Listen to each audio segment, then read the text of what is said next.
music, science. It's the Amoeba People Podcast.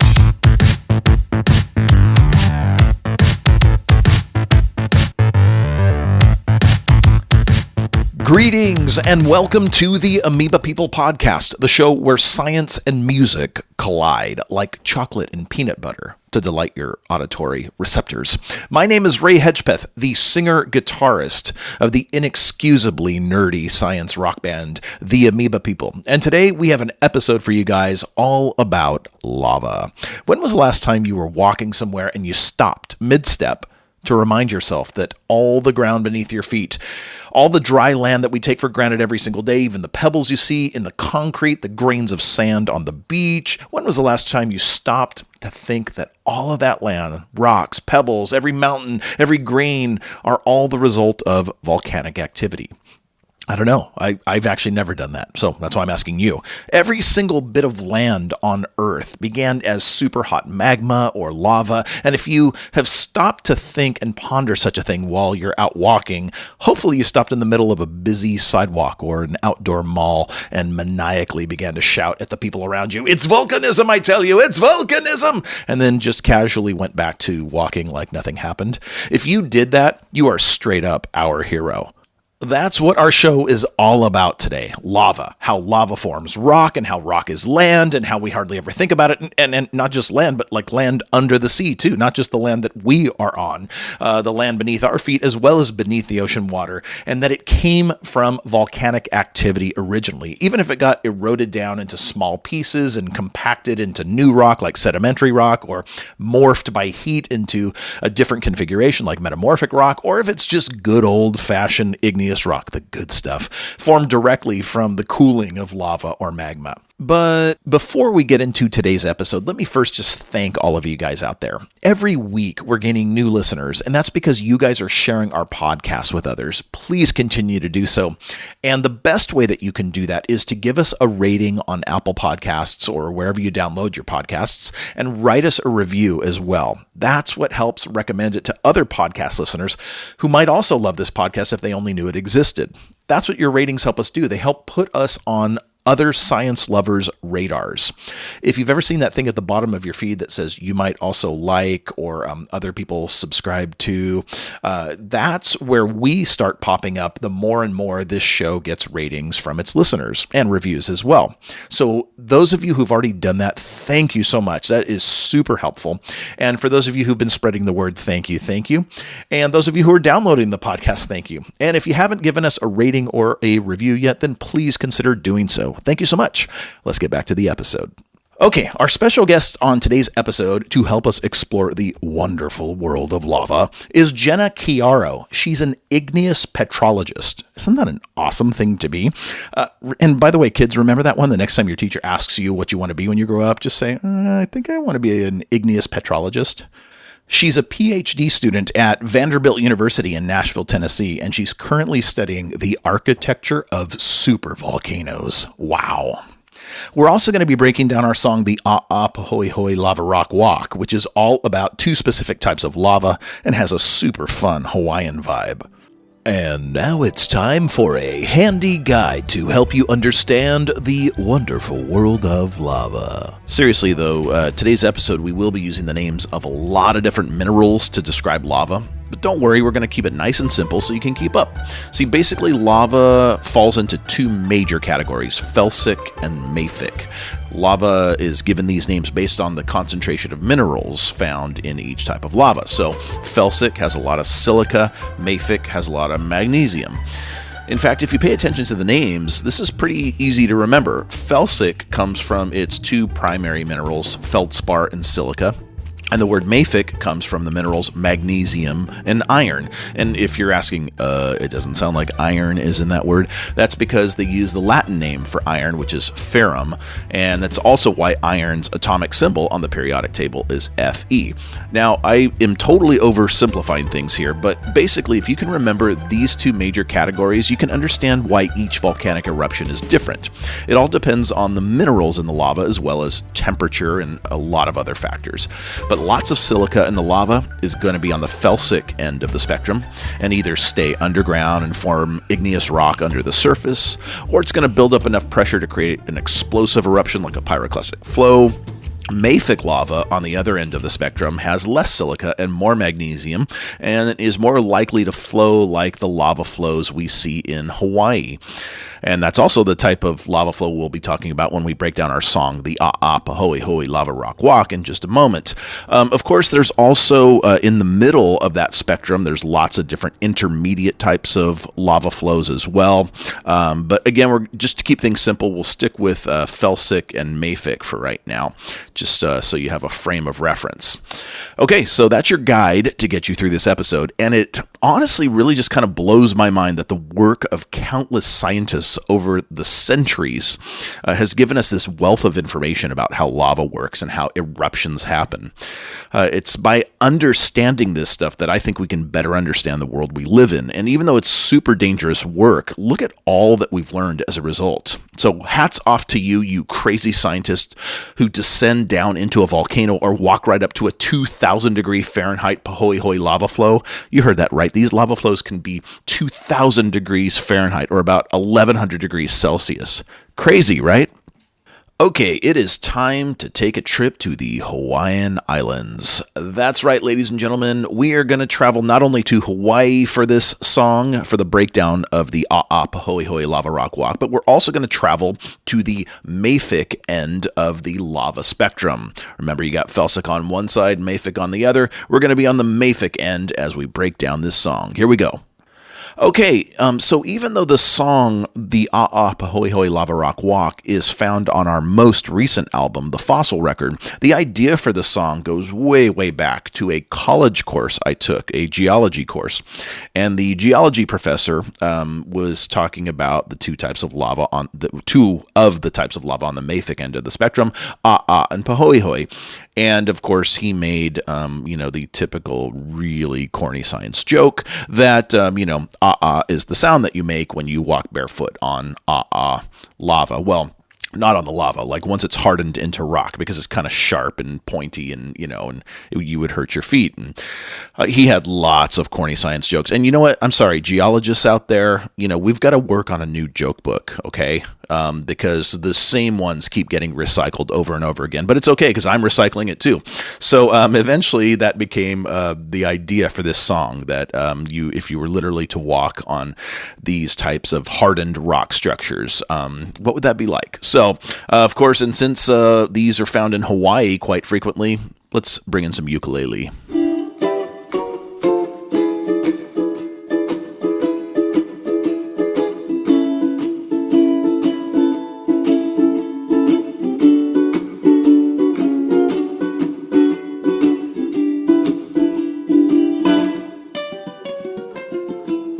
So that's two soprano ukuleles panned hard left and hard right. I'm a personal fan of the baritone ukulele because it's more like a guitar. But for this song, we decided we were going to go full kind of Hawaiian musical cliche. We used Elvis Presley's Blue Hawaii as a model. And that's actually really fun to listen to, like with headphones, and pick apart the different instruments. So our instrumentation really kind of followed not what you would call traditional Hawaiian music, but more the touristy Elvis Presley style, because we thought that would be pretty fun. So that's the two ukuleles. Let's just bring in the drums and the bass so you can see how it kind of fills in with Ryan and Dustin popping in here.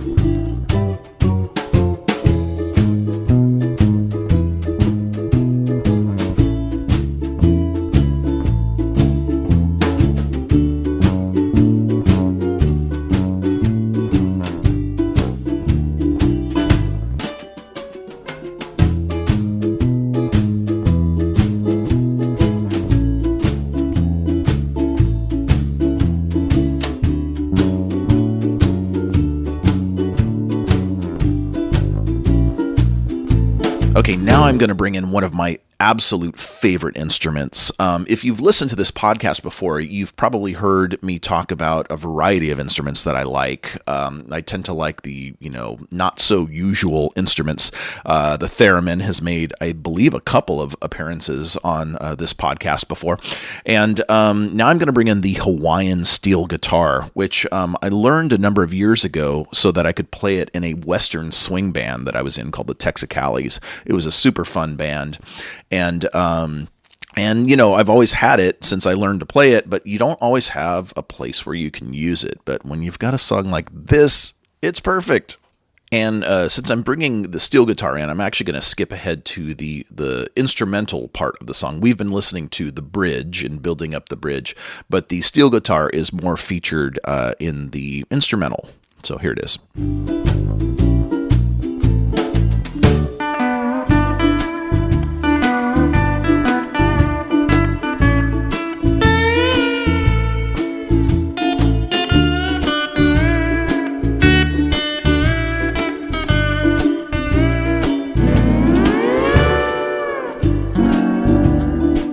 Man, that is such a fun instrument to play. Not an easy instrument to play, believe me, but so fun. And just listen to the atmosphere that it creates. It just transports you, Okay, so now we're going to bring in the electric guitar, and you're going to hear the steel guitar and the electric guitar kind of playing off of each other. And we're going to go back to the bridge portion of the song to hear these two play back and forth. And this is where the Elvis influence really kind of comes through with the electric guitar popping in.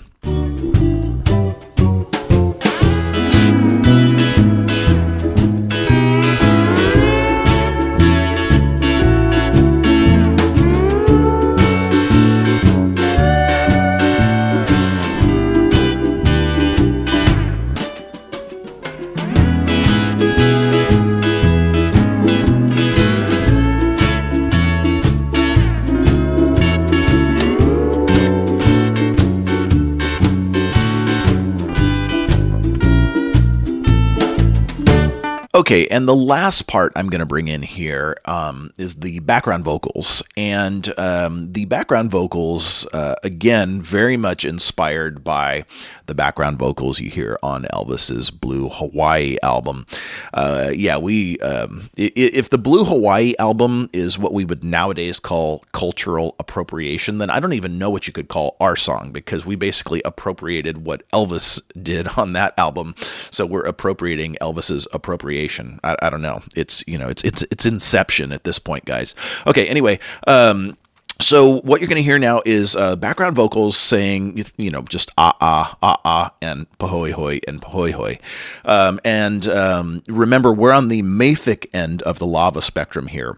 And so even though the song does mention that is a little more viscous than Pahoehoe, they're not as viscous as things on the felsic end of the spectrum. So even on this end of the spectrum, you have differences in viscosity.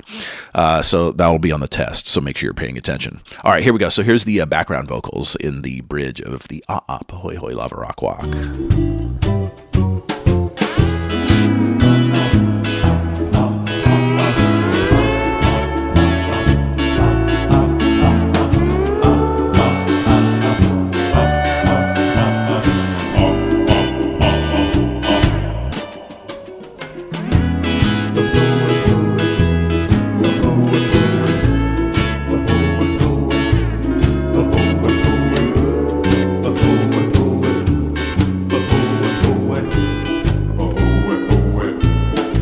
This was a super fun song to record, and I think it kind of comes through too. I mean, it's just got that fun vibe to it, and it was equally fun to make. So as always, we will play the completed version of the song at the end of this episode.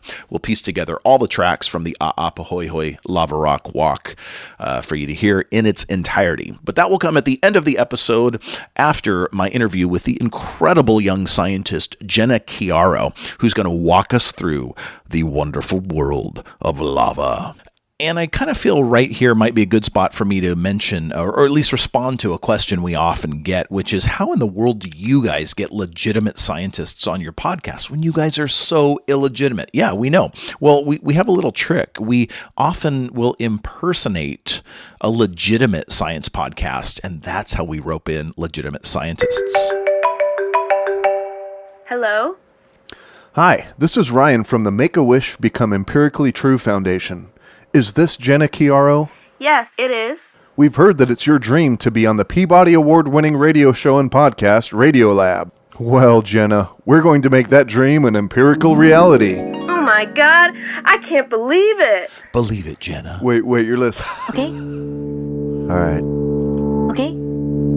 All right. You're listening to Radiolab. Radiolab. From WNYC.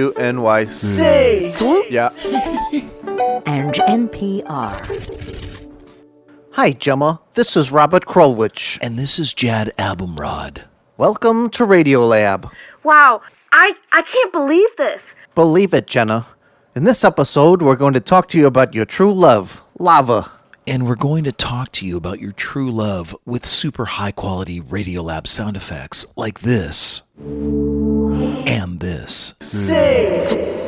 I love Radiolab. It's my favorite science podcast in the world. You guys are my heroes. I love how you bring science into the everyday world. It's something us scientists strive to do more because it's just so real. I think that's the best part. You guys are just so authentic and genuine. Well, Jad, I feel a bit guilty. Yeah, me too, Robert. Why? Well, I don't know quite how to put this. This isn't actually Radiolab. What? Yeah, sorry. It's Ryan and Ray from the Amoeba People. Who?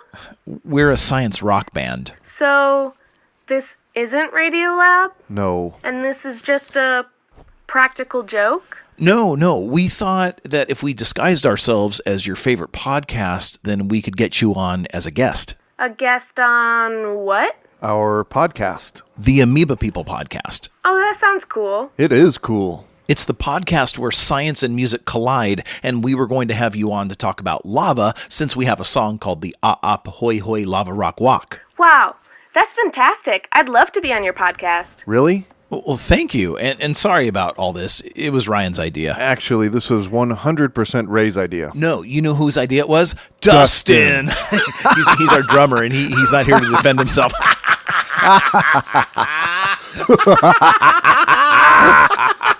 Hey, guys, I've got an idea for how you could promote your show. Well, let's hear it. Wait, you're listening. Okay.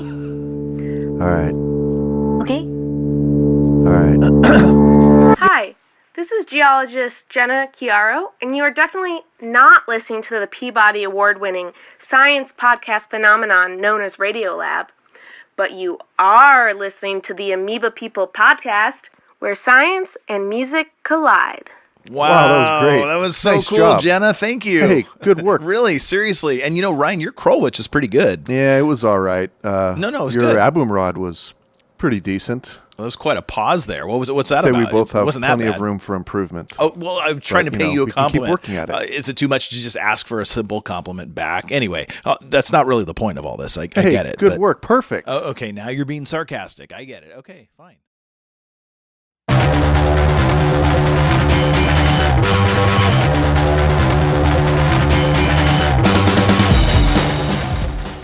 Okay, a quick shout out to the Radiolab folks. We do love your show indeed. Hopefully that was a flattering impersonation. By the way, that intro, the Radiolab intro, was recreated sound for sound, note for note, word for word by my bandmate and co-producer Ryan Mosley. So hats off to Ryan Mosley for recreating that Radiolab intro. So you can hardly tell the difference. It's pretty amazing. Okay, on to my interview with Genna Chiaro, a PhD student at Vanderbilt University in Nashville, Tennessee. And we started off by talking about petrogenesis, which apparently is a term to describe the origins of a rock. So petro meaning rock, genesis, the beginning. But it turns out these wacky geologists often use it to describe their own personal story and how they became interested in rocks and geology in the first place. So here's Genna's petrogenesis. Yeah, so petrogenesis is basically you have petro, which is rock, and genesis, which is the origin. So in petrology, which is my field of study, I'm an igneous petrologist. You essentially, I like to say each rock tells a story. So within the minerals, within the textures that you see, you can figure out the origin and the history of the rock. So that's my petrogenesis is how I found geology and my unlikely path that led me to basically my lifelong passion. So I started off, I didn't know what geology was growing up. I'm from the suburbs of Chicago, so the western suburbs, it's called Darien. It's right next to Downers Grove, near Hinsdale. But it was a flat land, so no mountains in sight. It was so flat that there was this tallest point, there was this hill, and you could look and you could see the Sears Tower from that hill, probably like, I don't know how many miles away, but I'd say like a 20-minute train ride, 30-minute drive. But it was so flat, and I realize now if I spend too much time in flatland, I think I start to go a little bit crazy. Yeah, and my mom's family is, they live in Washington State. So I think when I was young, I went to Washington, and it's always kind of been my happy place. Like, it's so beautiful out there. There's tall glaciated mountains, and I really had never seen topography like that before. So I'd always kind of been obsessed and in love with the out west, but other than going out there a couple times when I was younger, I had no experience or never really was in the mountains. So I never took environmental science. In high school, we had it, but it was kind of a joke class. No one really took it seriously, so I figured I'll take a different class instead. And then I go off to college, and I went to a small liberal arts college called DePauw University in the middle of Indiana, so another flatland area. And I had begun as, my dad was in business, and when I took some AP classes in high school, and I was really good at AP Econ. So I'm really good at graphs and reading graphs, and I'm a very visual learner, so that comes into play later in my story. Oops. Now, before we began the interview, Genna mentioned to me how she has rocks everywhere, in boxes, on shelves, anywhere she can get to them. And so when I heard that sound, I thought it was one of her precious rocks. Turns out that wasn't the case at all. It was actually her roommate's Alexa. If it was a rock, I would have freaked out a little bit more. My heart would have broken. Yeah, my house is covered in rocks and plants, and I think it's the best decoration because it's interesting, it's beautiful, and yeah, why not show them off? It's better than just having them in a big tub under my bed, which I also have for my backup rocks. Yeah, you heard that right. Backup rocks.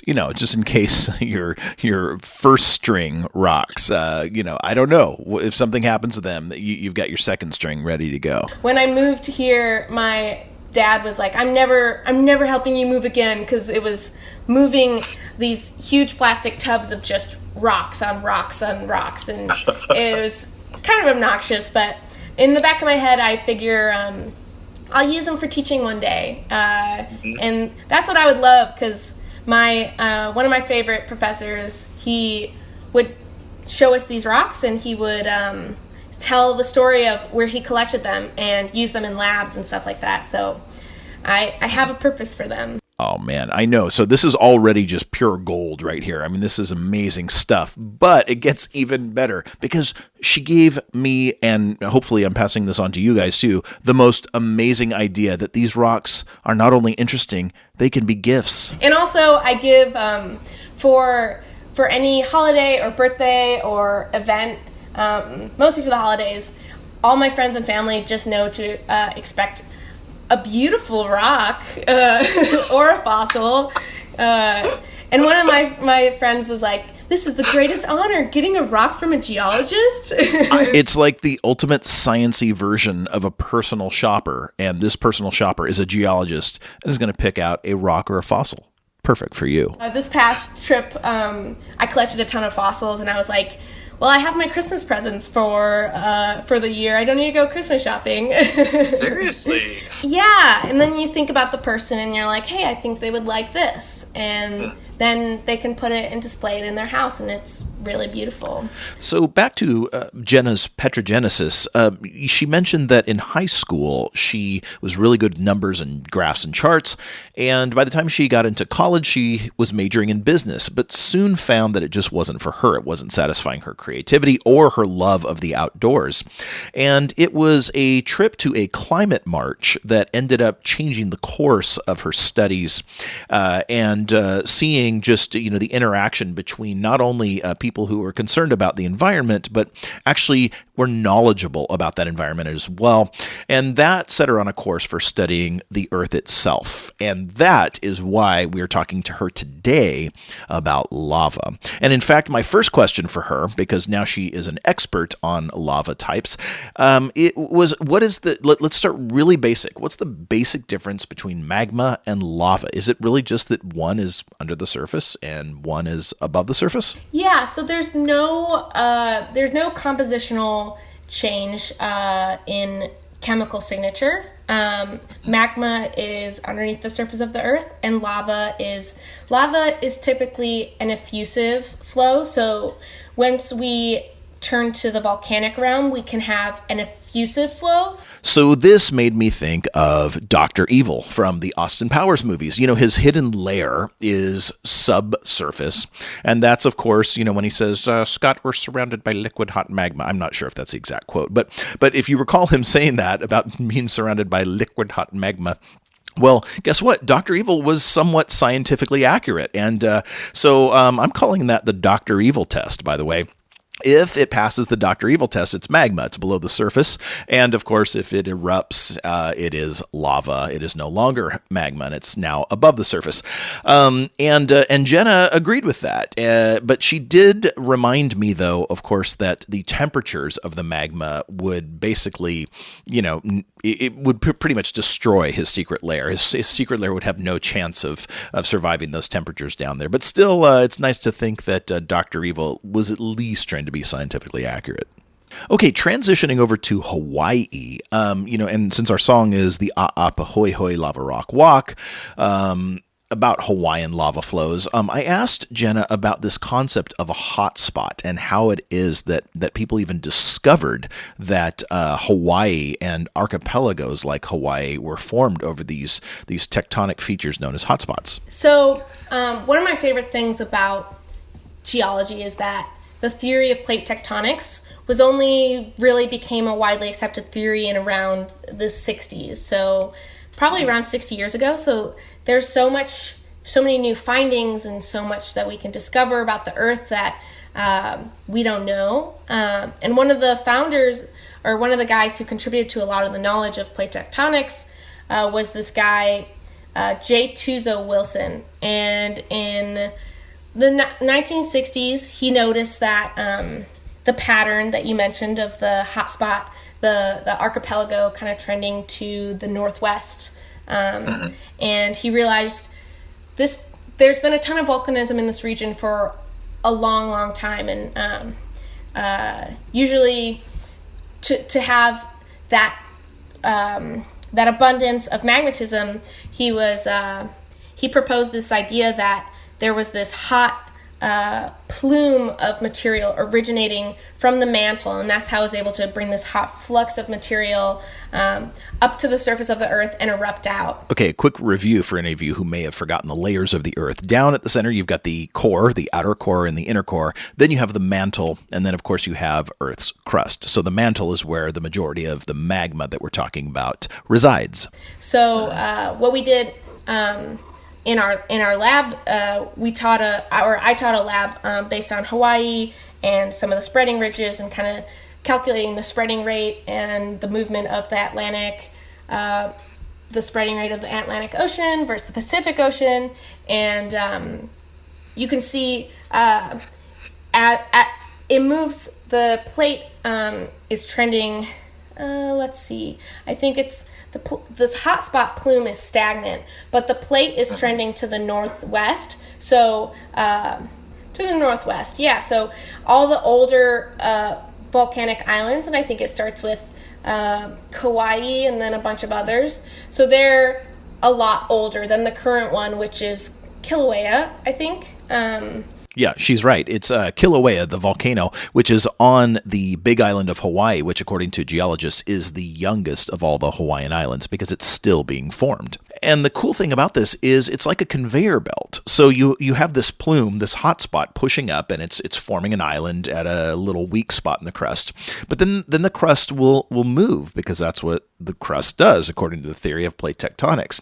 And then as it moves, that plume will form a new island. And then over many, many years, you have a whole string of islands that will form. And in this case, the current one that's being formed is the big island of Hawaii through Kilauea and a number of smaller volcanoes as well.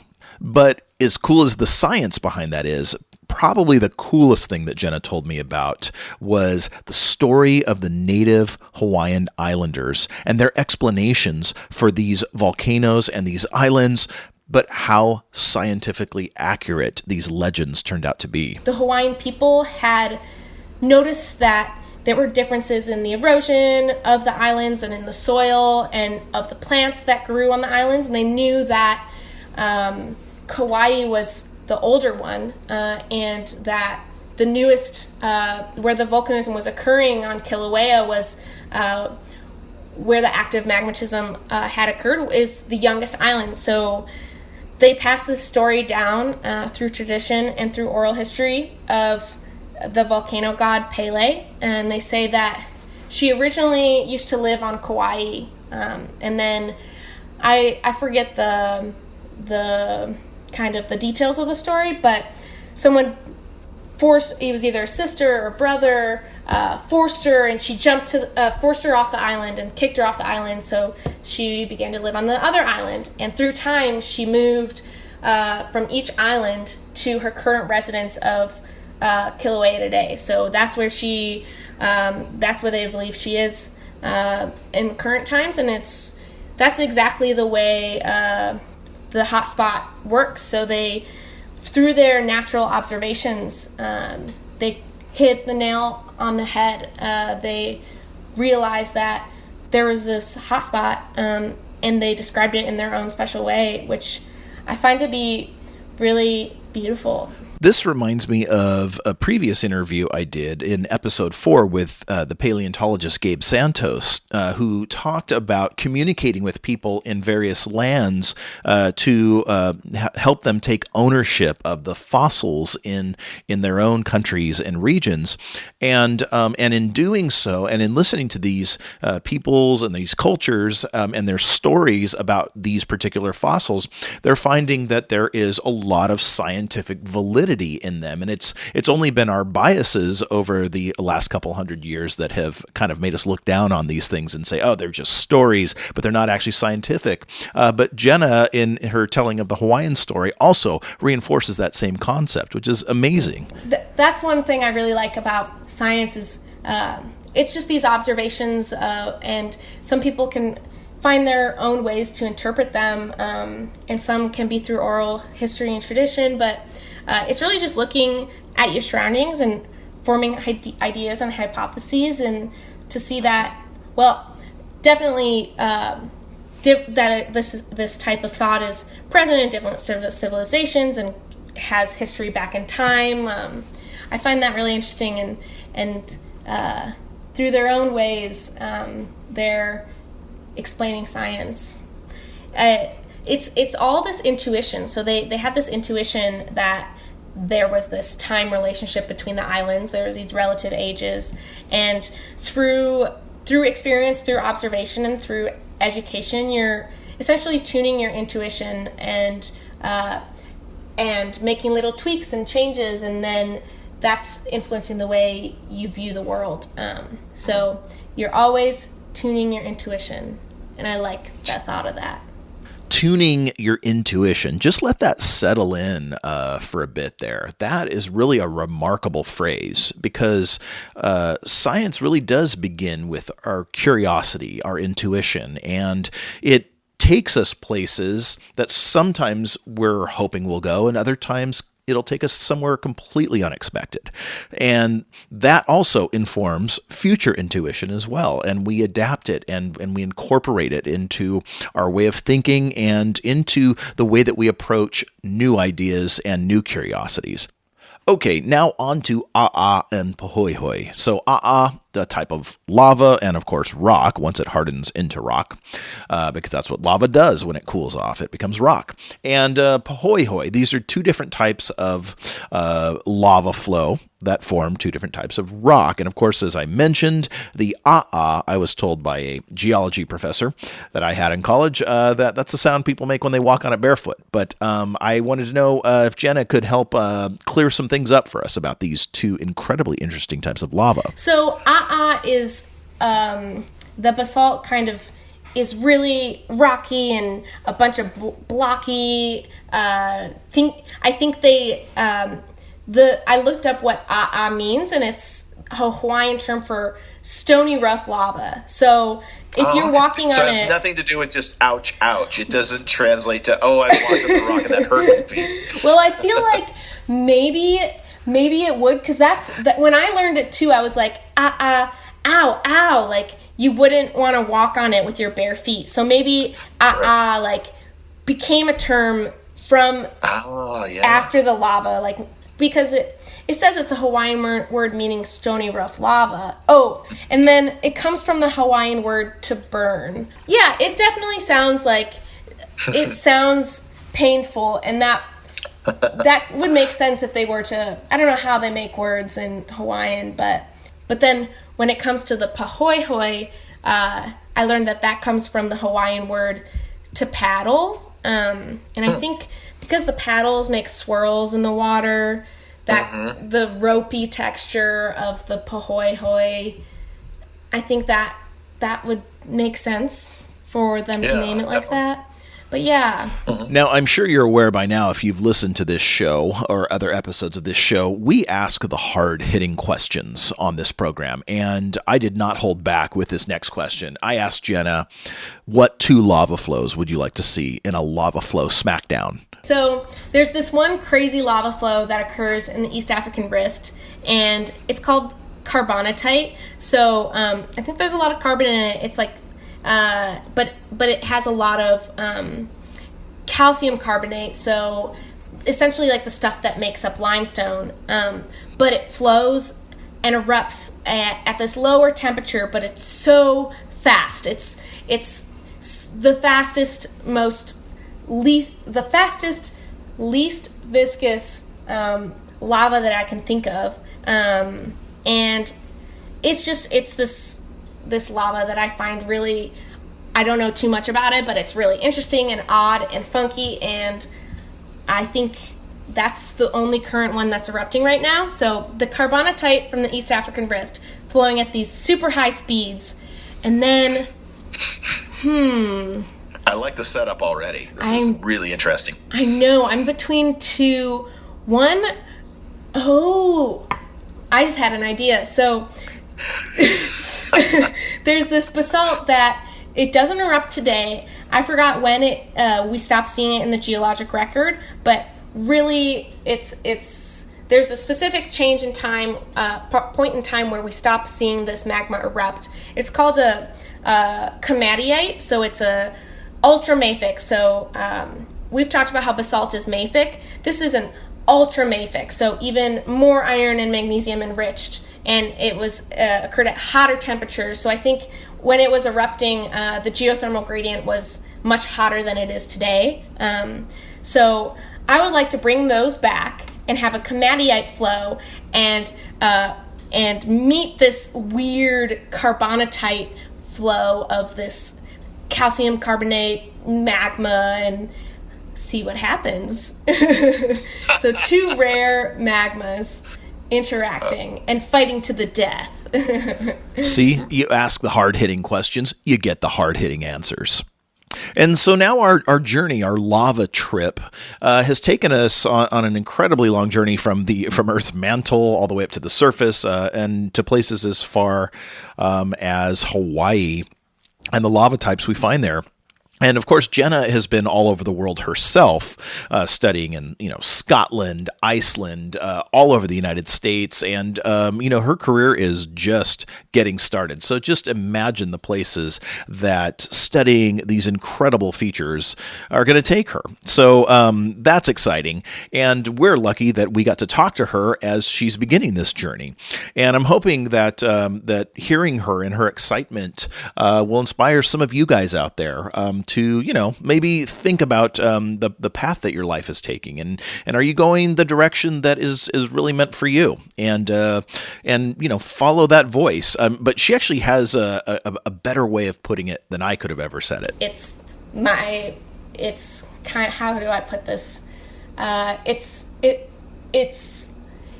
It fuels my passion for existence. I don't think I worded that right, but it's everything to me.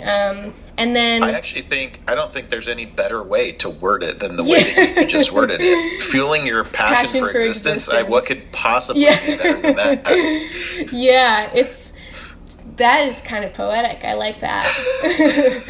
But great, because you came up with it, so that's fantastic. Yes, I can trademark it. I mean, incredible, right? Just, finding something that fuels your passion for existence. Wow. Now, if that doesn't inspire you out there listening to this, then nothing will inspire you. So go out there and, find what fuels your passion for existence. For Genna, it's rocks, it's lava, it's the earth itself. For me, music, probably. For you, who knows what it could be? But find that thing and pursue it, and make it a part of you. Make it a part of your life. Am I getting too preachy? I think so. Let's bring Genna back to introduce the song. Hi, I'm Genna Chiaro, and I'm an igneous petrologist. And here is the Pahoehoe Lava Rock Walk by the Amoeba People.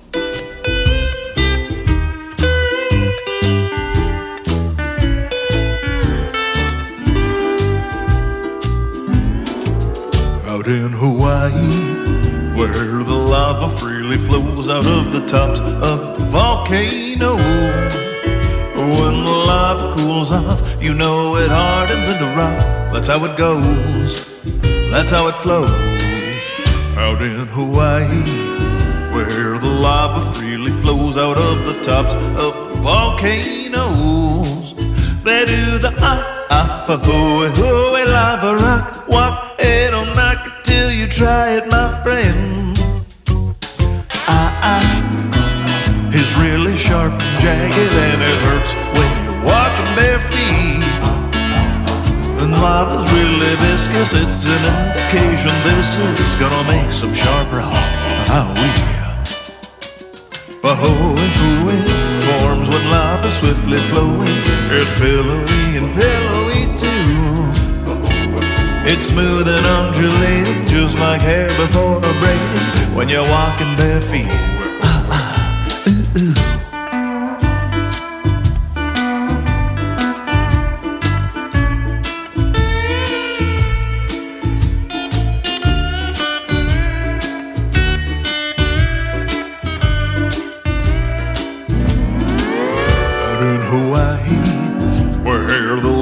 Freely flows out of the tops of the volcanoes. They do the Pahoehoe lava rock walk. Hey, don't knock it till you try it, my friend.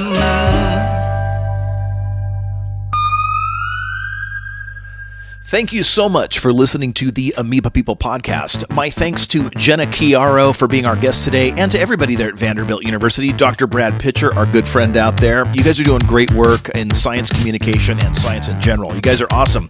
My extra special thank you to Ryan Mosley for recreating the Radiolab intro. Oh my gosh, I could listen to that over and over again as a Radiolab fan and a science geek. It's just incredible that he recreated that thing from scratch. So we had a lot of fun in this episode today. I'm sure you can tell. As always, you can find our music on Spotify, Apple Music, Bandcamp. If you want to support the podcast, please give us a rating on Apple Podcasts and anywhere you get your podcasts, and write a review so that other people can hear about this podcast and download it and love it as much as you do. All right, everybody, you know how to find us on YouTube, and check out our awesome science music videos there as well, and feel free to use those in classrooms and college courses any way you like. In the meantime, stay tuned for our news about Podcast Wars coming in 2020. Until then, onward!